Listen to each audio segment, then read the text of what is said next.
volcanic brush fires, recycling gone wrong, the drama within the National Church, and more on this episode of the Reykjavik News Desk.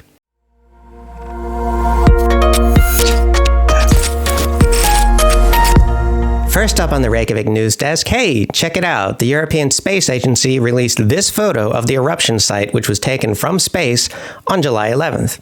I've linked to the full article in the description, but just look at all that smoke, and heading to the southwest, too. Well, those days are over now because it turns out lava is hot. Hot enough that when it touches low-lying plant life, which is already dry from the summer, it can cause a fire. That's exactly what happened on Wednesday, and the winds have not exactly been favorable to the 2/3 of the country that lives in the greater Reykjavik area.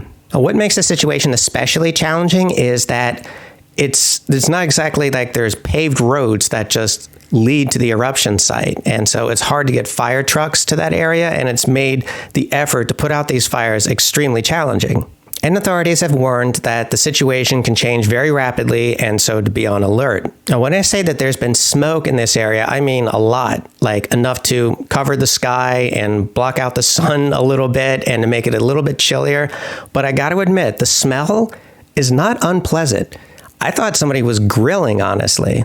But, if all that smoke is coming up way, that the volcanic gases are also coming this way. So it's probably not a good idea to take big gulping lungfuls of the stuff. All that being said, things are starting to calm down at the eruption site itself, in that lava is no longer pouring out all over the earth. Rather, it's more or less contained to the crater itself. It's just boiling lava inside this crater, or you could think of it as the world's spiciest jacuzzi.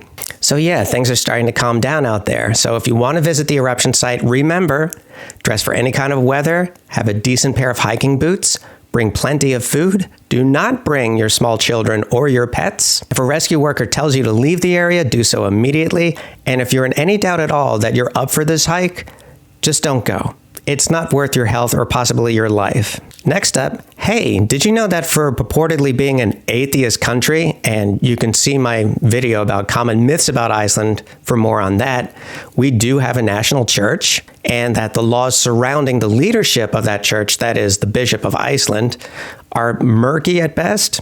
Nowhere is this better illustrated than in a controversy that arose within the national church this week. So just as the country has a parliament, the national church has a church assembly, and they're the ones who elect the bishop.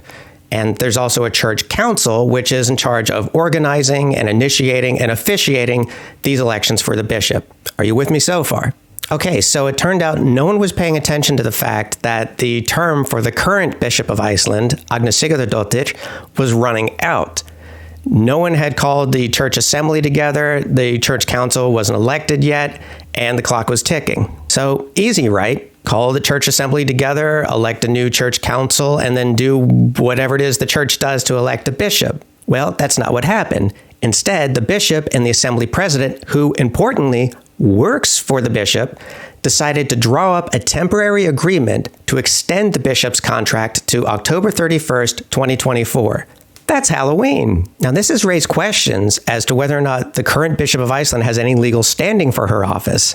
And the assembly president, who spoke with reporters about this matter, said that she had consulted with a lawyer and they reviewed the matter, and she knew that doing this particular move was going to be a legal gray area, but she didn't know what else to do. Further complicating matters is that the Minister of Justice in 2021 changed the law about the national church in such a way that those who work within the national church are no longer considered state officials, but the staff of the national church, which is a state apparatus.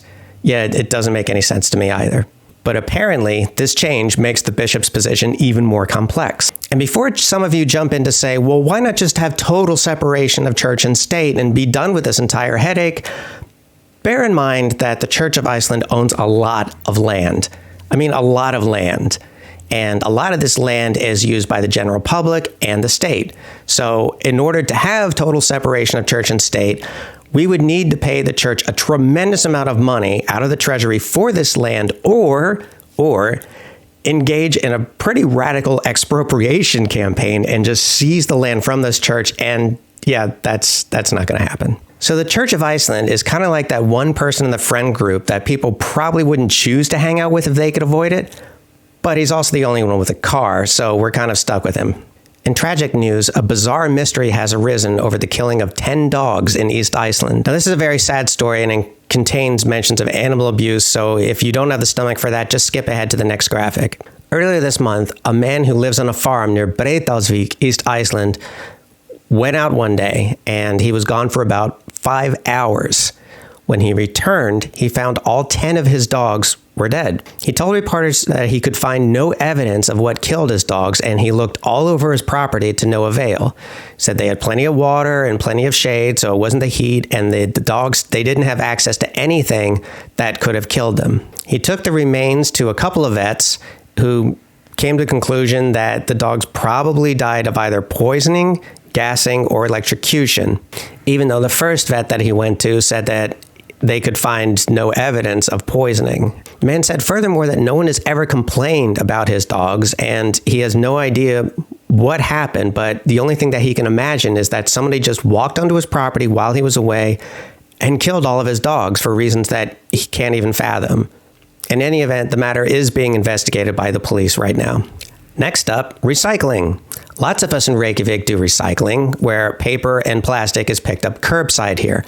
For everything else, you need to haul it down to the dump or to some of your neighborhood recycling bins. As you can see from this image, these bins are not always super well attended to, and it's a little discouraging to haul all of your glassware down to the neighborhood bins and see something like this. Now, the city of Reykjavik has apologized for the poor response time here, but it's actually not the city's fault. It's a private company called Terra that's responsible for picking up this recycling, and they have contracts with the city of Reykjavik and with the waste disposal company Sorpa.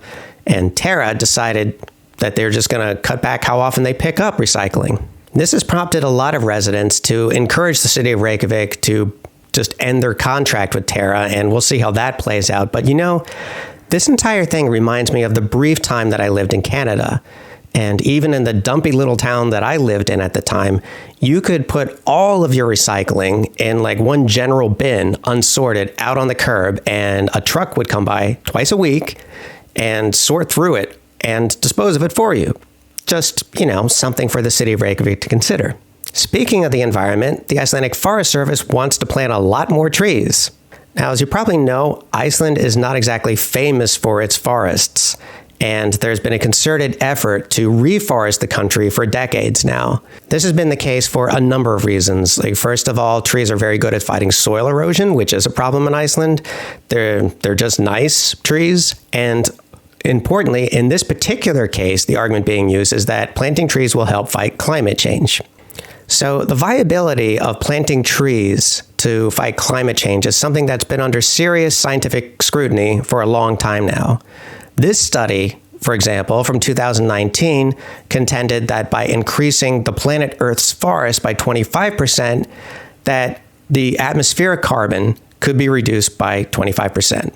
Bear in mind, though, that 1% is 6.75 million hectares. Okay, that's roughly the size of Sri Lanka. So that times 25. That's how many trees we would need to plant to reduce atmospheric carbon by 25%, according to this study. And there's other factors at play, like this is according to the current levels of atmospheric carbon, which are increasing all the time. It also does not factor in the deforestation that's happening elsewhere in the world. And also, maybe reducing the amount of fossil fuels that corporations are pumping out of the ground, maybe. But more importantly, some folks here in Iceland are concerned about the planting of non-native trees in Iceland. And this article does specifically mention Chilean pine and western red cedar as types of plants that are being planted. Now, I would think that the forestry people would know what they are doing in terms of what types of trees that they plant, whether they're native or non-native, and what sort of impacts that would have on the ecosystem. I certainly don't. I'm not a biologist. What I do know is even if we covered this entire country with trees, it would have no impact on reversing climate change. However, we still need more forests to fight soil erosion because it would be good for our ecosystem and because trees are nice. Finally, are you planning to rent a car in Iceland? Well, then you might be pleased to know that Iceland is the country where you are least likely to die on the road, according to this study, which I've linked in the description below. According to this study, Iceland has the lowest amount of road deaths per 100,000 people. That is to say 2.05, which is frankly amazing to me if you see the way that people drive in this country. But on the other hand, we do have a pretty fast response time in emergency situations, and our hospitals are pretty good too. So that's probably a factor. But anyway, you can see how your country fared in terms of how dangerous the roads are and how likely you are to die on the road there in the study, which is linked in the description below. Either way, when you come to Iceland, please drive carefully. And that's all I have for you today on the Reykjavik News Desk. Be sure and like and subscribe. And just as a little update, my viewer poll on my Patreon is in a dead heat. Now, for the unfamiliar, the viewer poll is a poll for patrons wherein they decide what single topic I will cover in depth in a single topic video. And right now, the viewer poll is in a dead heat between overlooked Icelanders and my hitchhiking stories. I've hitchhiked around Iceland many times, and I've accumulated a lot of stories. Overlooked Icelanders. It's more about those Icelanders who you probably haven't heard of, but I think are very significant people and have had a profound impact on Icelandic society in one way or another. So I want to cover both of these topics. I'm completely undecided, so let's fix that dead heat, shall we? We need a tiebreaker. I want to do this video soon. The viewer poll and many other things are available on my Patreon, which is linked in the description below. Which reminds me, I want to thank Corinne Vasquez, Marianne Ward, Christopher Hunter, Marianne Moores, Kimberly McDaniel, Iceman98, Octavia Hrunjonsdottir, and Alan Valgame for being patrons on the $20 level. Ian Kingsley and Laura Johnson for being patrons on the $15 level, and Christine Trowbridge, Hafstein Himiloni Gregenosson, Stephen Ellis, and Vivi Carvalho Schaffner for being patrons on the $10 level. You folks rock. That's all from me at the Reykjavik News Desk. Be good to each other.